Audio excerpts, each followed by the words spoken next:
Good evening, ladies and gentlemen. No one's given me the nod, but I think we are all right to start. I'm Sandra Hebron, I'm the Artistic Director of the festival, and I'm very pleased to welcome you to tonight's keynote speech, which I'm delighted to say will be given by Ken Loach. As some of you probably know from last year, this is our second year of being able to present this kind of event as part of the festival. It was a very long-held ambition of ours to be able to have these kind of talks and discussions. And I'd like to thank Skillset for supporting our ambition both last year and this year. So before I introduce Ken, I'd just like to welcome Neil Peplow, who's Director of Film at Skillset, and Neil's just going to say a few words.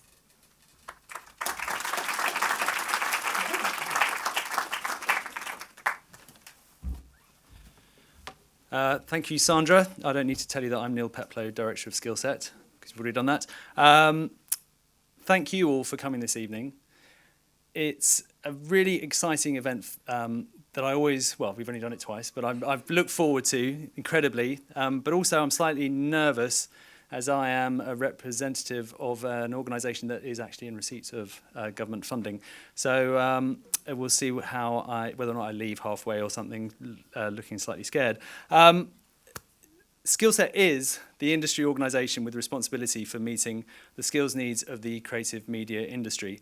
And over the last 5 years, we have been funded by the UK Film Council to invest in education and training to ensure that the British film industry maintains its international reputation for producing fantastic talent, both above and below the line.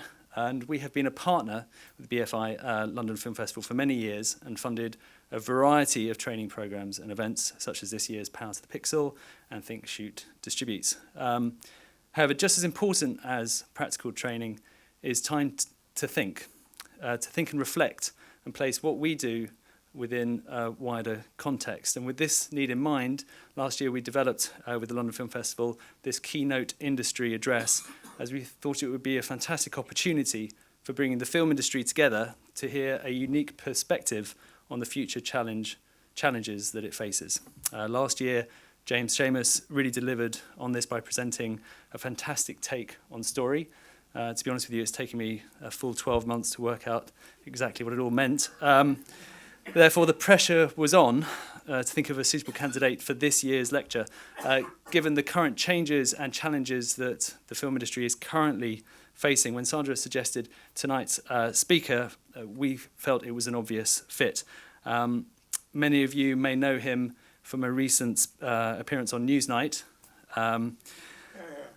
But for me, he's one of the sparks that ignited my passion in filmmaking.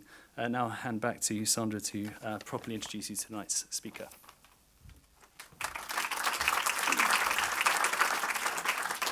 Thanks, Neil.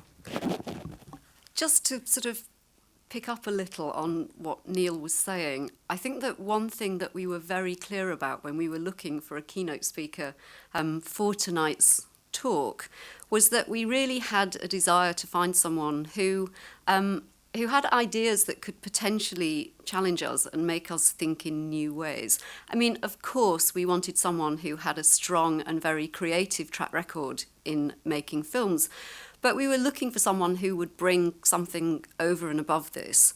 We really wanted something that was more adventurous and perhaps a strange way to describe it, but a little less cosy than some industry discussions can be. And it was that sort of thinking that led us very naturally to Ken Loach. Now, Ken is obviously known to many of you in the room and needs very little introduction from me. But just to set the scene a little, after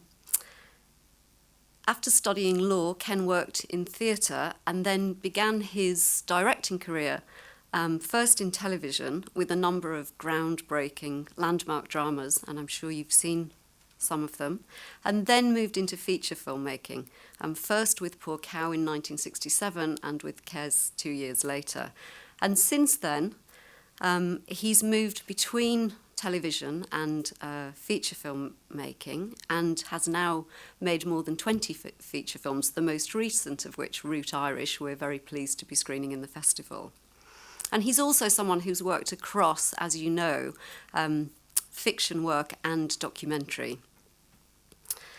I think it's fair to say that he has enjoyed both critical and commercial success, but in the past he's also faced censorship, sometimes struggled to raise finances to make his work, and has not always been happy with the UK's patterns of exhibition and distribution.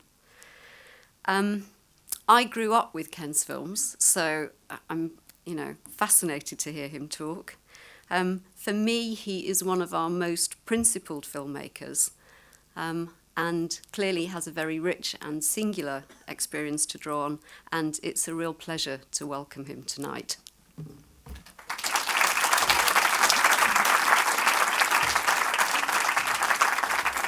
Well, thanks very much, Sandra. Don't worry, I'm not going to read it all. Just a lot of pages. Well, thank you for saying that, and thank you for asking me to come. I wasn't sure where to begin, really. As you say, I've been around a long time. I was working out it's 49 years ago that I first got into the business, and 47 years since I joined the BBC. So an awful lot has changed over that time. But one thing has stayed the same, and that is that film is an extraordinary medium. It's just a brilliant medium. It has, like theatre, it has all the elements of drama for fiction. It has character, plot, conflict, resolution. It has you can compare it to the visual arts, to painting, to drawing. It can document reality like still photographs. It can explain and record like journalism. And it can be a polemic like a pamphlet. It can be prosaic and poetic. It can be tragic and comic. It can be escapist and committed, surreal and realist. And it's just an extraordinary medium that can do all these things. And the question that I thought we should try and answer is, how have we protected and nurtured and developed this medium with this range of possibilities, this great, exciting, complex medium that has all these elements in it? How have we looked after it? Does it fulfill what it could really be? So that's the question, and I'll struggle with a few answers. Now, I want to make three initial points. First of all, film, unlike the other arts, unlike writing a novel, is at once a commodity and a communication. It's a big investment, obviously, so people invest money, they want a return. And on the other hand, it's something that someone has written that means a lot to them. The directors, the actors, everybody involved puts a lot, makes a big commitment to. So on the one hand, it's a commodity. On the other hand, it's a communication. And there's always a tension between those two characteristics. And that lies really at the heart of a lot of what I think we'll probably talk about. The other thing I want to say at the start is that we are essentially one medium, whether we work in television mainly, whether we work in feature films or in advertising or films for other purposes. It's essentially one group of people. It's a bunch of directors, camera people, sound people, art department. We're one group, and we swash about between the different outlets, sometimes in the theatre as well.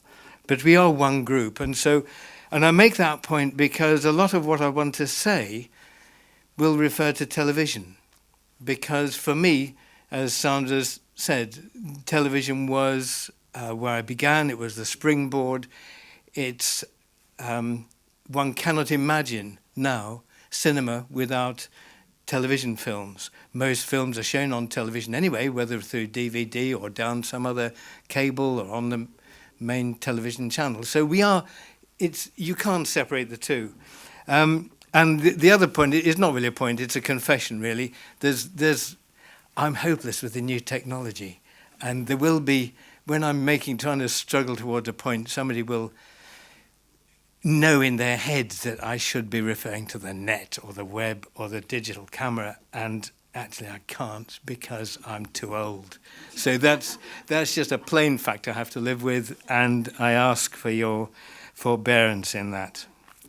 Anyway, I've sort of thought how to answer this question of how have we enabled the film to be the extraordinary medium that it could be? Have we enabled it? And I thought, because it's such a privilege to work in this industry at all, that I would try and divide into 4 responsibilities, because I think with the privilege comes responsibilities.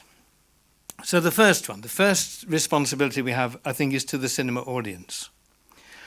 And I don't mean by that, make the film of the lowest common denominator.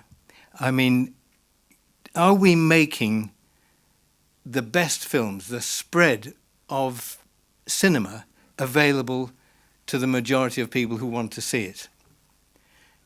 Is it around? Can you go and see it? If you're living in Darlington, can you go and see the latest French film? I guess we know the answer. I want to quote some statistics and a quotation, and I want you to try and imagine the date of each. So it's a little audience participation here. For over a 7-year period, the US market share in cinemas was between 63 and 80%. It varied between those figures. The UK share, which was mainly US co-production, so of course we know where the power lies in that, was between 50 and 30%. Europe and the rest of the world was between 2 and 3%. Between 2 and 3%. So for most people, it's almost impossible to have a choice of films. You get what you're given. Films broadcast on television, European and world cinema, percentage of films shown, not percentage of airtime, percentage of films shown on television channels, 3.3%. 3.3%. The best one was Channel 4, and they presented over 7%, still not great. But that's 3% of all the films were from the rest of Europe and the whole of the world. The whole of the world. Okay, those are the statistics. Now here's the quote. The history of the British film industry is the history of the growth of domestic monopoly and American control. It is an industry which is owned and controlled by vast financial empires whose sole concern is the corporate balance sheet and the dividend. Successive governments, commissions and committees have uttered pious hopes about the industry's future and its potential. The dangers of American control and domestic monopoly have been pointed out time and again, as have the special problems of production financing in the existing system. In spite of this, only minor readjustments have ever been enacted, and the very timidity of these measures have made them futile. Okay, well, the statistics were the last 7 years, and the quotation was from 1971 from a union pamphlet. Now, what a disaster we are collectively responsible for. What a disaster. And the Film Council was set up to, as I understand it, to establish a viable industry. Well, if you don't confront this basic fact that we don't have access to our screens, how can we be viable? I mean, if you're producing anything in your own country and you've only got, a tiny proportion of the home market, you don't stand a chance. And of course we don't stand a chance, and of course it won't be viable unless we challenge this colonizing of our cinema.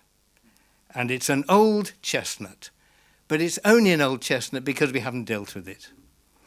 And I think we have that choice. We either accept continual colonization or we start to consider the alternatives. And here I have to come clean and say that, produce another quotation from this pamphlet, which is a very good pamphlet. I urge you to read it. And it reads as follows. Colin Young in the foreground will probably join in the chorus when I read it out. It says, this union called for the nationalisation of film production, distribution and exhibition without compensation and under the control of the elected representatives of the workers in them, with a view to serving society properly in its cultural and entertainment needs. Okay, kind of bit of escapism there. We can't imagine that, can we, in this present circumstance? But nevertheless, we have the choice. We either just carry on and we say, okay, it's a fair cop, it's an act of nature, an act of God, we can't do anything about it, or we start to think, well, now, how could we challenge it? And I think that's top of the list. But I think there are other possibilities. We could start to treat cinemas like we treat theatres. They could be owned, as they are in many cases, by the municipalities. They could be owned by boroughs, towns. They could be programmed by people who care about films, and the London Film Festival is full of people who care about films with a wide knowledge, who could program the cinemas if they were publicly owned. Not people who care about fast food, which I guess is most of our cinema managers. And I think that's something we should really consider. I mean, just imagine if you went in the library and the bookshelves were stacked with 63 to 80% American fiction, 15 to 30% half American, half British fiction, and then all the other writers in the whole world, just 3%. Imagine that in the art galleries in terms of pictures. Imagine it in the theatres. It is inconceivable. And yet the cinema, which we think is a most beautiful art, we kill it. So I think that's a challenge to all of us. We've actually got to grasp it. We've got to grasp it. It's a man-made system. Man can change it. Okay, second responsibility. And this is tricky. This is the responsibility we have to the creativity of filmmakers, people who make programs, who make films, who make documentaries. They're really the lifeblood of filmmaking. And as I say, I came from television. And I think television produces more than anything else, and it has a particular responsibility in this account. Because just think of the fiction that is night after night, hour upon hour of fiction, which are effectively small films. Documentaries, current affairs, it all involves cameramen, it all involves sound, well, that's the joke, of course it doesn't, we'll come to that later. It should involve cameramen, it should involve recordists, it should involve technicians, electricians and so on. It's the same group of people, as I was saying. And I think we can say that television has now become the enemy of creativity. Television kills creativity. Work is produced beneath a pyramid of producers, executive producers, commissioning editors, heads of department, assistant heads of department, and so on, that sit on top of the group of people doing the work and stifle the life out of them. My old sparring partner, Tony Garnett, wrote a piece about this, and I asked him if I could quote it. He said yes, so here goes. He said, he wrote this. He said, if you want to make a piece of dramatic fiction for the television screen, you must first strangle your creative impulse. The alternative is even more painful. It is to put your creativity at the service of the formula and take instructions from the executive apparatchiks. They need to feed off your creativity because they have none, and to control it because they are told to. Now, I'm not in this position now. I guess they wouldn't have me now. But the people who are, of course, can't speak out. Because you speak out against the system that's employing you, you're not going to work. We all know that's a reality. So I think someone has to say it on their behalf. I speak to directors. They say, I mean, to me, the connection with the writer and the producer, of course, but the creative process starts with the writer, and then it's the link between the writer and the director that pushes the actual idea of the film forward. Directors say they're not allowed to speak to writers too much. The script arrives or doesn't arrive, but connection with the writer and the director is not approved of. Scripts are approved just before shooting, maybe during shooting. References in the process, when you talk about it to the commissioning people, there are always other television programs, not the primary source, not what are we making the film about, it's the other program. Can we make it a bit like this, a bit like that, with more laughs?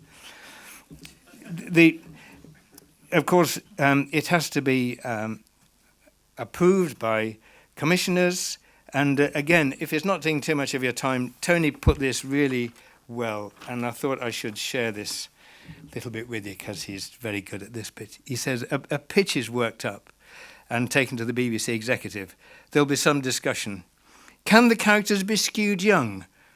Well, considering they're senior hospital consultants, it might be a bit difficult to go very young, but we'll try. I don't mind where it's set, but maybe not Birmingham. And eventually a pilot script may be commissioned. The writer has a few weeks of bliss, the only time alone with his characters. Then the producer gives notes on the first draft and another is written. It goes to the BBC, long delay, maybe months. Then notes from the commissioning editor, a new draft, long delay, more notes, possibly the same editor, maybe a higher executive. Finally another meeting, not with the writer because they want to move it on a bit quicker. More notes contradicting the previous ones. Then the commissioning editor backs down and backs his boss. And the higher you go, of course, the more valuable your ideas are, of course, because you're getting paid more. Another draft, and so it goes on. Now, this is no way to cherish originality. This is no way to find those special voices that we need, that are our creative energy. Of course, when you get into the cutting room, the same thing happens, only more so. Now, I believe rushes are sent to executives to chew over. First assemblies, when the things are put together, go out to executives who then send notes before the director's even begun to sit down to get his head around it. There's a director's version immediately sacrificed when the producer comes in. Then the producer's version is discussed with the executive producer, and then that is changed, and then the commissioning editor comes in, and so on and so on. It's crazy. DVDs get sent to other offices. One editor told me that it was not the commissioning editor he had to bother about, the commissioning editor's husband, who was a medical man and knew quite a lot about these things. So the best story was an editor who said that they'd cut a scene of two people walking across a field, and a problem was left in the scene that hadn't been resolved in the script, even though the script had arrived during shooting. The commissioning editor asked the film editor to recut the scene so that all the dialogue was taken out. You just had a series of reaction shots, and then they ADR'd the dialogue to change it. I mean, can you believe the lunacy that goes on in these places? Finally, the thing is, just get the thing finished. I don't care. We don't care what it's like, just get it finished. Just let them sort it out, get it finished, get out of the cutting room. And you can understand it, because it's madness. And the fact, I'm pleased to see, I guess we all are, that one or two top-ranking BBC people are going to lose their jobs. About time.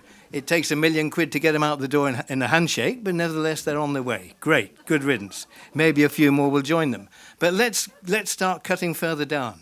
I want to remind you, or tell you about the guy who was head of drama when I was there, and Tony and some of the others, a man called Sidney Newman. And Sidney if he was still working after 4 o'clock, he probably reckoned he wasn't doing his job properly. And he just had a few producers, and they were good, and they were complementary. They had different tastes, covered different areas, and Sydney would sometimes come and see the film before it went out, or the play, and sometimes not. And he was very encouraging, and he was always a joy to meet, and he always made you smile, and you went away feeling 10 feet tall. And that's really what you want, isn't it? It's somebody who gives you the confidence to be as good as you can be. But if you've got 10 people sitting on your shoulder, you can't be good. You can't be good. You can't be creative. All you can be is a mess of trying to work out which note is the more powerful, or whose job you need to placate. So, and of course, the other question that always get left out of the equation, of course, are the actors. How can the actors perform in these circumstances? Do they know what they're saying? Do they know why they're saying it? Of course not. It's a disgrace.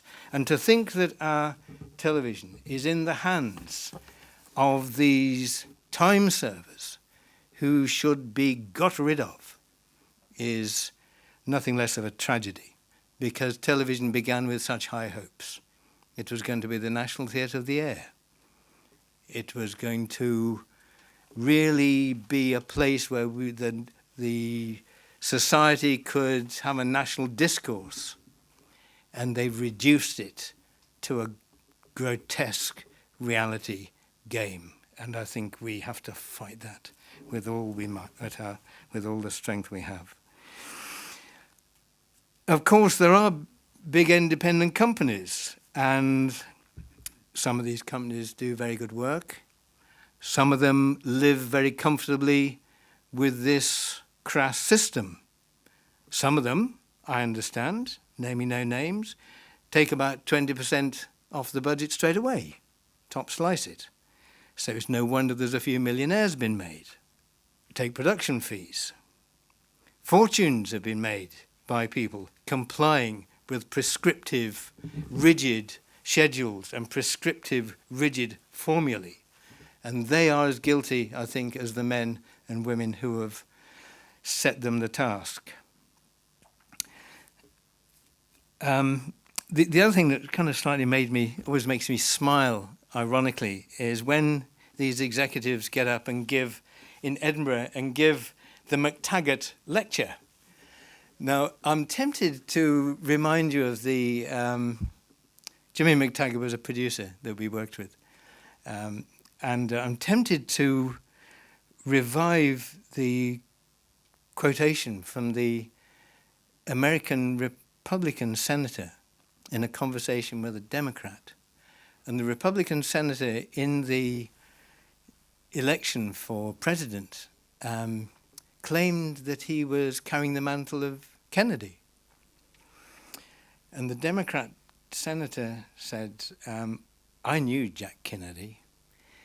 I have to tell you, Senator, you're no Jack Kennedy. Well, I knew Jimmy McTaggart, and I have to tell you, Mr. Senior Executive, Mr. Junior Murdoch, Mr. Big Head of whatever you are no Jimmy McTaggart. Because Jimmy was an iconoclast. Jimmy would have been horrified to think that his name was taken to justify the overblown self-importance of these people. And Jimmy's strength was in recognizing that he wouldn't work alone. Jimmy's strength was in getting story editors like Tony Garnett and Roger Smith and Ken Trott to work with him. And they found writers. They found new writers. And that was what gave the lifeblood to Jimmy McTaggart's work. But next time you hear one of these grandees giving the McTaggart lecture, think the wee Jimmy McTaggart would be blowing a raspberry behind their back, and we should all maybe join in. Okay, so what's the conclusion? Some good work gets through, of course. Of course, some good work gets through. Some good individual gets work, and they're always good people, and there's never a shortage of talent, and despite everything that's done, there's some good work done. For me, it's too often based on factual events. You know, recreating politicians' supposed meetings, because I have a real problem with that form, because is it false or is it true? They didn't say that. That isn't the guy. And yet, is it true or isn't it? We don't know. It's neither. So I have a problem with that form. And what we yearn and what writers need to write are original stories, original characters, plots, conflicts, things that dig into our current experience, things that really show us how we're living, give us a perspective on what is happening. We don't see it, and that's what television could do. That's what they have betrayed. It's the same with documentaries. So I won't go through the whole thing again. It's like fiction. Some good ones get through, but the perception is that original ideas have to fit boxes that the commissioning editors have lined up. Ratings are the prime consideration. Investigative journalism, where is it? Where's the new John Pilger? Where's World in Action? One director told me that he was asked to make a film about debt. They were going to do a series about debt and getting into debt, but the requirement was there were to be no poor people. They had to be aspirational, because obviously poor people is a bit depressing and they don't sell the adverts. I mean, there is the question of bias, and bias, you know, is a great subject, and I'd love to spend the next hour talking about it, but we won't because there isn't time. But the bias of the current affairs and documentaries output is something else. It's not so much that they think we'll push this idea rather than that, it's the consciousness that has developed, because most of them are Thatcher's children. Not literally, pleased to say, not literally, but they are ideologically Thatcher's children, and they've probably been promoted because they are ideologically Thatcher's children. Right, I seem to have got my script mixed up here. Yes, I've dropped some pages. I think I have. Now, this is a tragedy. You actually spared half an hour's railing at the world. So, no, there we are. The one thing in this, and this is not generally remarked, but I think it's significant, and speaking of television, and reminding you, television is the springboard for the film industry. That's where we should test out our ideas. That's where we learn our technique. That's where if we're a director, you learn about actors. That's where you can learn everything. So it's not irrelevant. And part of the problem is the malign effect of print journalists. The print journalists are the ones who get into the high posts. They're the ones that climb the greasy career pole. The print journalists. They have no conception. It's not in their heads to imagine a film sequence. They can't do that. They know they don't understand it. So when they get current affairs programs, you'll get these bizarre charts and graphics and things that don't explain anything. You said they're, puzzling at the screen, but it's visual. So because it's visual, great, it must be doing the job. And meanwhile, of course, the word is that print journalists, when they're making a film, they don't look at the screen, they look at what they've written and they say cut, regardless of whether the movement is halfway through, completed, you're on a pan, wherever you are, they cut according to the script. Print journalists should be barred from television, in my view. They have done nothing but damage. Television is a visual medium. It's not, if they want to stick to radio, or they do a lot of damage there, stick to radio or the print. You think of the great British documentary tradition we had. You think of the great documentary filmmakers. You think of the films they left us, and then look at what's on offer. Well, one comes to mind, but I won't mention it. Don't blame the people for it. I will mention it. Dispatches about trade unions. It was the most disgraceful, terrible, incompetent, unrigorous, unthought out, badly shot piece of amateur nonsense I've ever seen. Apart from that.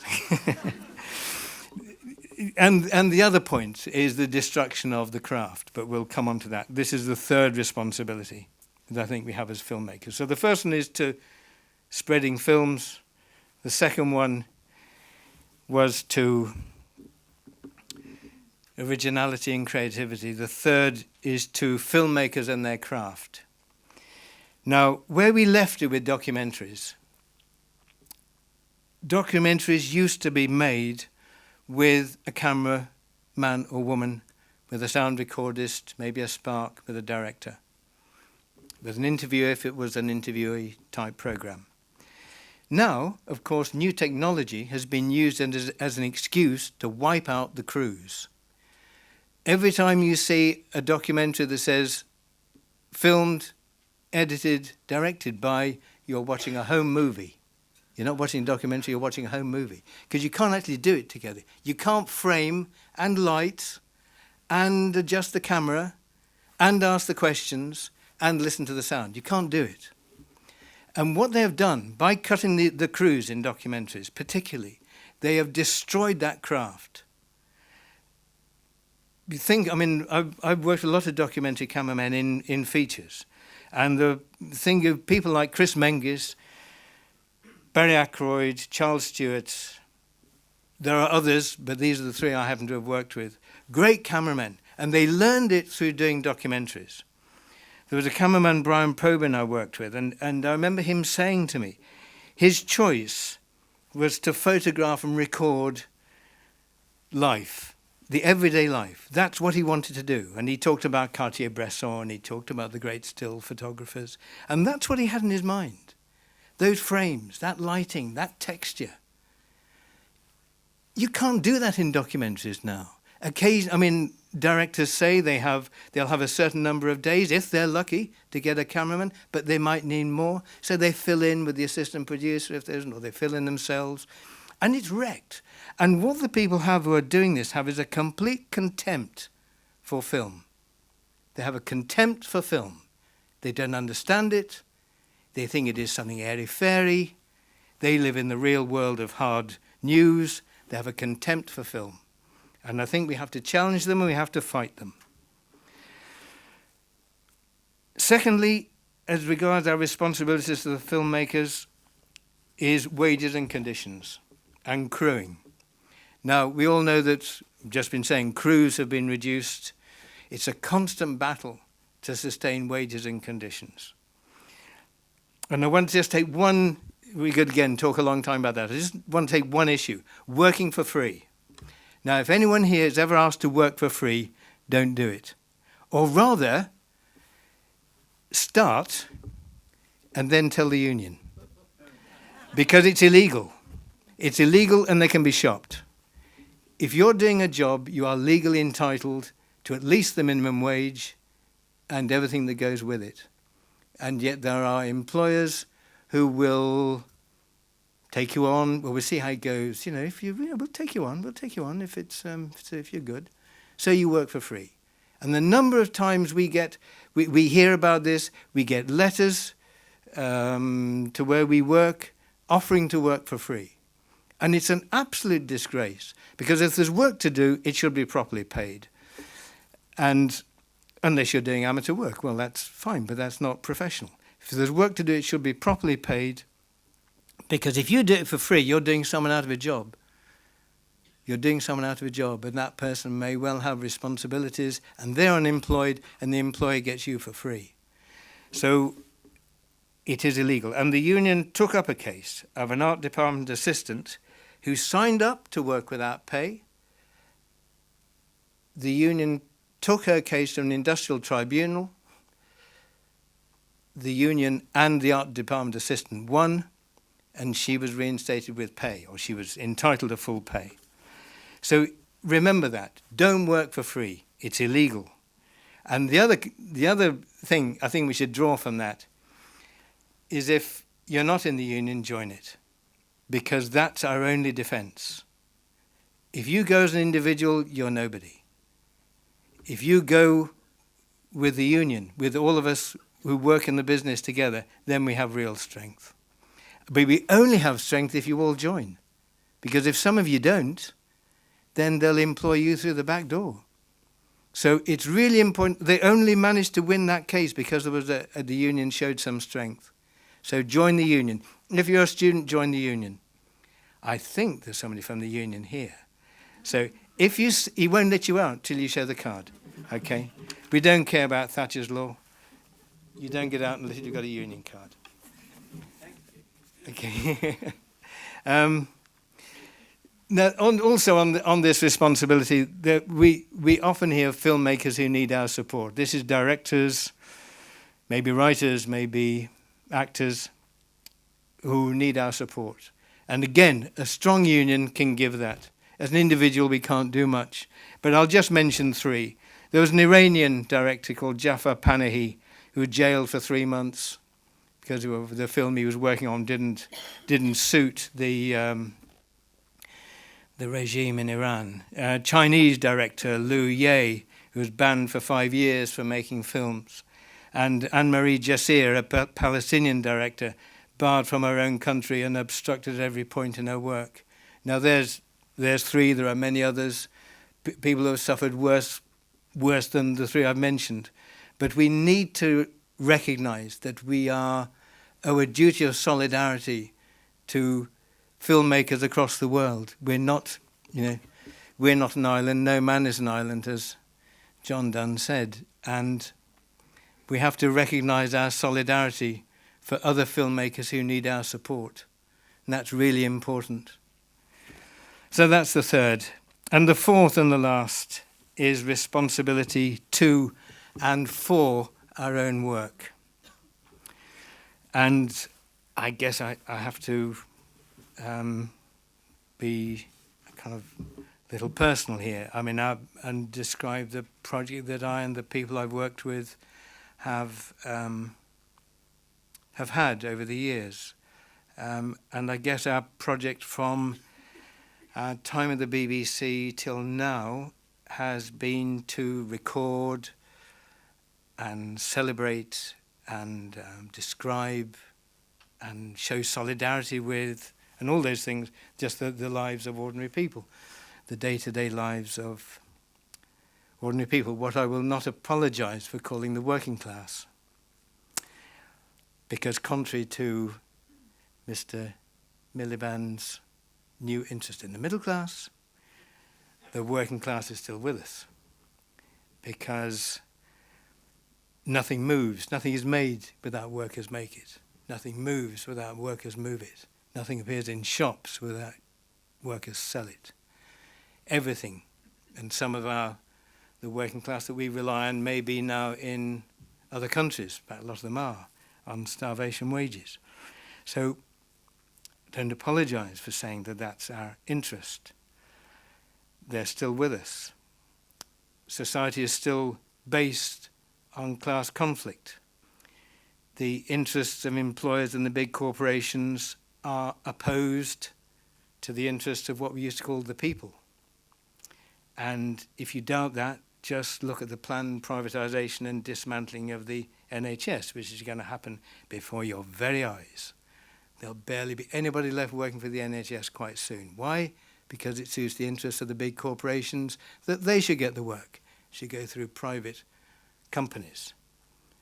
The NHS hospitals, for example, now have no limit on the amount of bed space and facilities they can sell to private companies. So if you're an NHS patient, you go further and further down the list. Doctors are going to become buyers of services. They'll have to employ management consultants. Management consultants will usher forward the private companies, and before you know where you are, it'll be a private company that's sorting out wherever that unpleasant boil is. So the class conflict is alive and well, sadly. And why, we've been asked before, why choose this project? Why choose this? Isn't it a bit miserable? And I guess the three reasons. I mean, the first reason is these are stories that by and large are not told. Yes, I mean, you will see a lot of working class people on television, not so many in films, like the telly, but they're either victims or they're predators or they're outrageous in some way. You never get a sense of their collective strength. Never. Or very rarely. You never get a sense of their community of interests. You never get a sense of their history of struggle. And that's probably the most important thing to say about class politics. So their stories aren't told. Secondly, if there is to be a change, then it will come from people who have less. It'll come from people with not much to lose. I don't believe in change from the top. You know, if you're well off, you're not so compelled to change things. You're not that well motivated. If you've got not much, you are motivated. So that's why they're important. If there is to be change, it will come from the working class. Also, they have the best jokes. Because the best jokes are told in a dialect. I think a responsibility we have, and we try, and of course we often fail, but I think all filmmakers have, is to be rigorous in what you research. It's to be true to your characters. Even you know, and there are many different kinds of films, and the last thing I would want is, or I think anybody would want, is that all films work in the same style or the same pattern or the same idiom. You know, you want diversity, you want every different kind of film made, but even within the styles, you want people to stay true to that original idea. Don't compromise, I guess, is the responsibility. Don't be talked into having this person or that person in the cast because they're, oh, you know, they'll get more money in, or whatever the line is. Don't compromise. Be true to your idea, whatever it is. And if you do something that is research-based, be rigorous in the research. All should follow their own path, obviously. We started by talking about diversity and the need for diversity. And that's absolutely what we need. It's what we don't get, but it's what we need. We need diversity. And I think the other thing I want to say about this is that those who do have access to the medium, whether it's in cinema, whether it's television, whether it's whatever it is, we do have a duty to speak, as they say, truth to power. We do have a responsibility to say this is how it is, or this is how it seems to me, because your truth will be different to mine, and so will yours, and so will yours. And what is actually happening will emerge from all our perceptions. But we do that. We can't just walk away. You know, it's such a privilege to be able to make a film. You can't just, okay, I'll just do what pleases me and bugger it. We do have a responsibility to in some way, in whatever form, however, to be tied in some way to what is happening. The great theatre critic Ken Tynan said there should be an umbilical connection between what happens on stage and what happens in the streets outside the theatre. And I think, in general, that's true of cinema. It's a very public art form, if we can call it an art form. It's very public. And there should be, over a massive material and films and everything, there should be a connection. So we should speak truth to power. But actually, I prefer another quotation, which is from... sorry, sir, I'll be keeping you up. But nearly finished, don't worry. You'll be let out soon, if you're a union member, that is. The other quotation I prefer is, power concedes nothing without demand. It never did, and it never will. And that was written by Frederick Douglass, who was born a slave. Concedes nothing without power. Power concedes nothing without demand.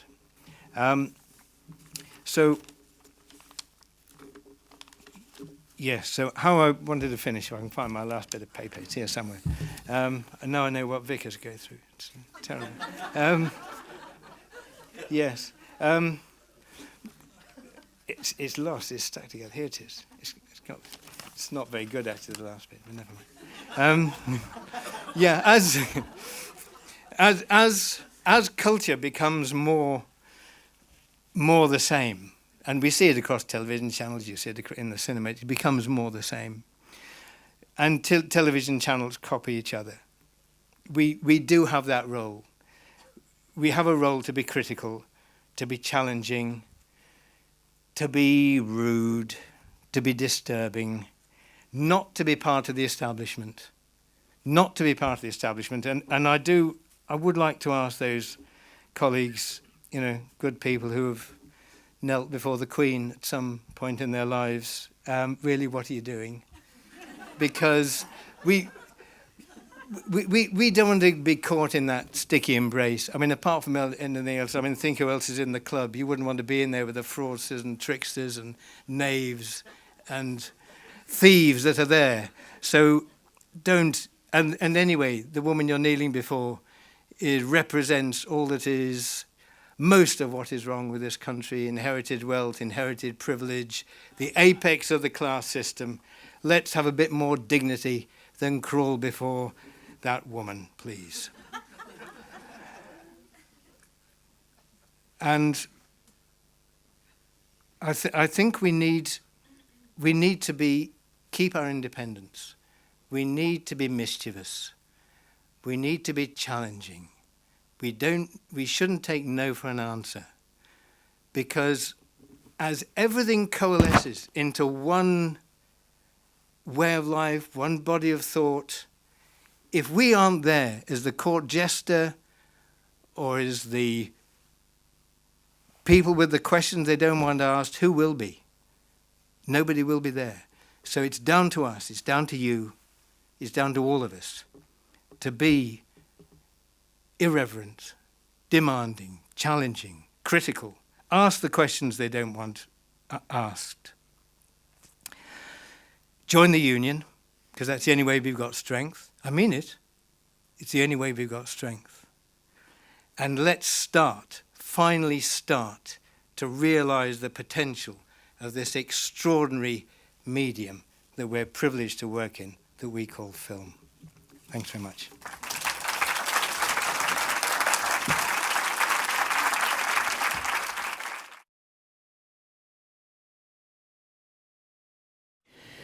Well, I wouldn't patronize them, really. I think people are just interested. People have a curiosity. But if you never have the chance to see it, you don't like it. It's a bit like after we did a film called Kes years and years ago. And the young lad who was in it played Billy Casper. We said, there was a nice restaurant near Barnsley. And we said, let's go and have something to eat. There's a nice cafe. What's your favourite food? I said, we can get all sorts of things there, different types of food. And we said, what's your favourite food? He said, fish and chips. Well, it would be fish and chips, because he'd never seen the other menu. So my point is, let's show the other menu. And then, of course, people will be interested. Of course they will be interested. They have art galleries, they have theatres, they have all kinds of things. I mean, let's not imagine people are as narrow as we are presented with. So I don't think the market will do it. I think the market tends to monopoly. The companies take each other over. They want what was successful last year. So I don't think the market will deal with it. No, I think it has to be intervention in the market.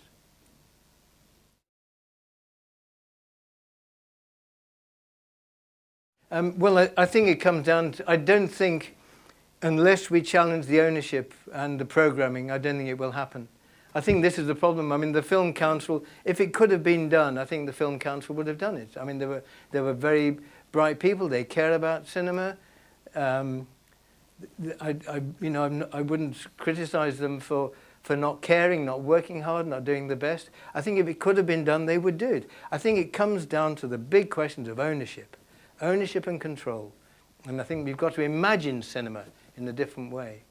So I think it's a big political question. And I think that's, but I don't think we should walk away from it, But it is political, These political parties won't do it. We've got to start from the ground up and argue the case.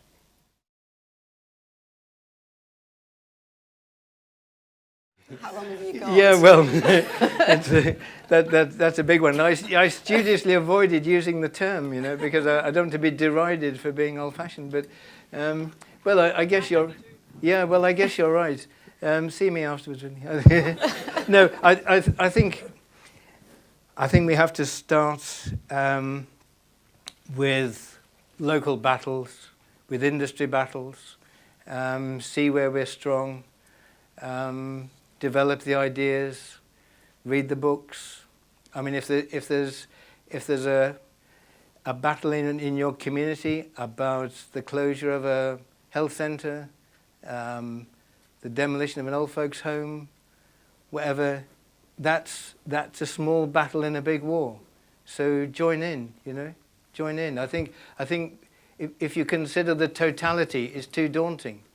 But, the old, I'm sorry for the cliche, but Mao's Long March started with one step, and start with one step.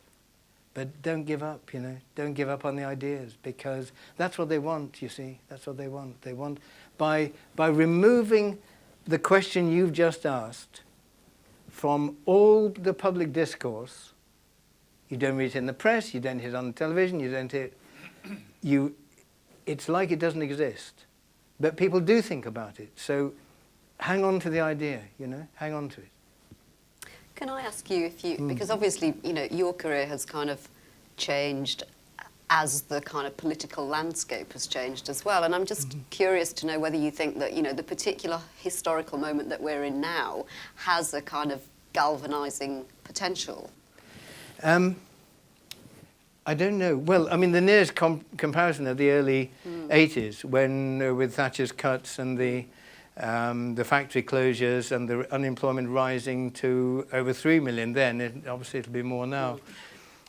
Yes, and I think people were more organised then in units to fight back, and we're weaker now. But I think there's also a generation that's grown up to whom it's fresh.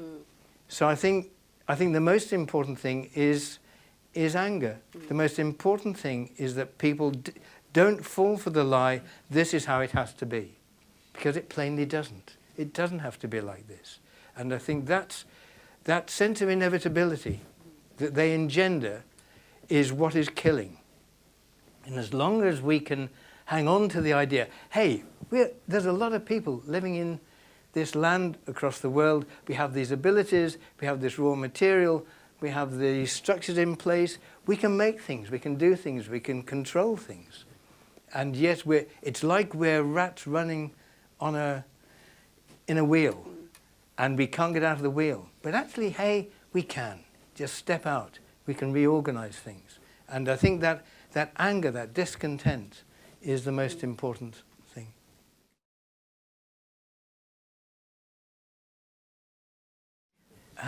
I don't know.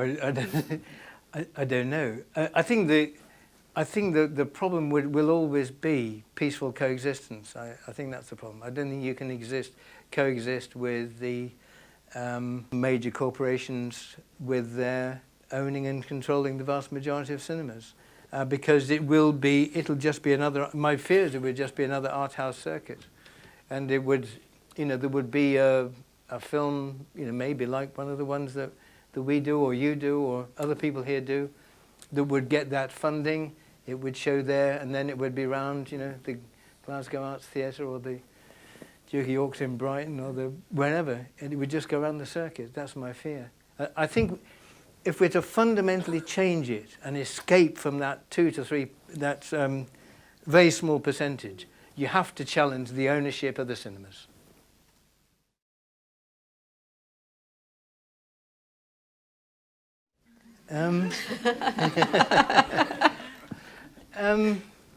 Oh, well, it would be invidious to pick out ones from here because, I mean, everybody knows everybody, and it would just be invidious. I think the Dardenne brothers in Belgium, they do really interesting work.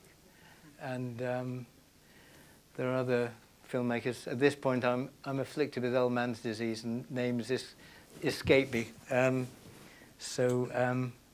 It would be invidious to name names. But there's certainly 2 guys who I think do really interesting work, and they're rigorous and they don't make compromises, and I think their work is good.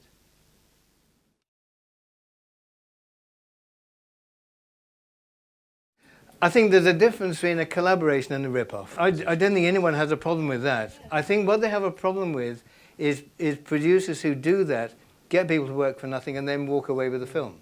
I think if you divide up the money you've made from it amongst everybody who's contributed, and there's a collective ownership of what you've made, that's fine. I don't think the union has a problem with a genuine collective effort where you all contribute and you all take, you know, in proportion or equally. I don't think that's not the issue. I think it's about, and we've been talking to Betsy about this. By the way, I thought it was a fantastic keynote, and I don't know why I was worried about anything controversial in it. I think it's about setting up cooperatives to produce those types of collaborations and having the structures in place to make those cooperatives work. Because at the moment there isn't any information out there or any structures which would allow people to come together and work in a way that amateur dramatic groups do, which allow them to and I'm not saying, you know, please don't emphasise the word amateur, because it's about having a passion and love. But so we're working with Betsy to set that up actually with Martin Spence. I think the problem about people not working is about the diversification of the people who work within the industry, because we find at Skillset that there are less women working in the film and TV industry. There are also less people from Black, Asian, minority, ethnic and disabled backgrounds. And also from different social backgrounds, because we're finding that not only are the number of people with degrees working in the industry going up, but also the number of people who do work for free for a period of time and who currently work in the industry has gone up significantly. So not only do you have to be well funded enough to go to university in the first place, but you also have to be well funded enough to not be paid for a few years. Now what that's doing with, in terms of the diversification of the industry is crippling in terms of what we're talking about, which is diversification of product. Because there are so many stories which don't get told because people just don't have the opportunity to tell them. And there's also a tradition which is about people which is, I've got to be careful about what I say now. People like to hire people who are like themselves. It's that mini-me syndrome, that they feel comfortable to talk to people that they turn up to work with, share a sandwich with, which means that they don't challenge in terms of who they hire to be, say, their assistant commissioning editor. And we have run schemes through Skillset which have looked at addressing that, and there's one in particular that's currently running, which is a graduate fellowship scheme, which pays for placements for people from individuals from a BAME background to work at production companies, distribution companies, exhibition companies, because in particular the executive percentage of people who work on an executive level does not reflect the diversification of this great country we live in. But the resistance that there was to bringing people into those companies, even though they were being offered we were offering to pay part of their wage, almost took me back to the days of Love Thy Neighbour in the 70s. It was like nothing had moved on. So I think another thing we should pick up as an industry is to ensure that diversification of the industry is focused on as an issue, because if that isn't, then we risk stagnating.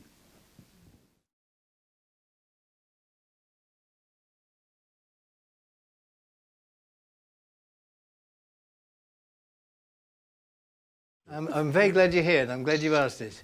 They all joined the union.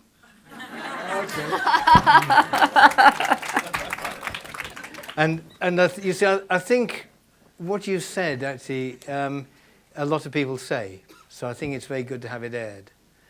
But if you actually looked into that dispute, or the disputes you've mentioned, I think you'd find that people didn't just say, we just want something trivial and therefore we're going to go out on strike. I think you'll find that there was an issue which was concerning either some change in pay, some level of exploitation which was being increased, and that caused people to take that decision. I don't think Granada went short of money. I don't think they were actually. I don't think Sidney Bernstein was actually hard up. So I think, you know, if he chose to confront people on an issue that they felt strongly about, well, maybe they had a point and he didn't. And I think, you know, your attitude, or the attitude that comes across from what you talk about with disputes, is you do have to look underneath, oh, it's the strikers who went out and stopped the production. There was a dispute, management took a stance, and the only way they could respond, it's either just accept defeat, or stop work. Well, maybe they felt they were being unjustly treated, just maybe. We are, unfortunately, pretty much out of time. Ken, was there anything else you wanted to say before we No, you've been very patient, really, and put up with me for quite a long time. All I'd say was really where we began, that this is an extraordinary, brilliant, wonderful, creative medium we work in. We nowhere near realise its potential, and we really have to cherish the medium, work together, just build it better. And we can, but not if we're in the grip of this machine. So stay hopeful, stay angry. Thank you so much. Thank you. Okay, thank you.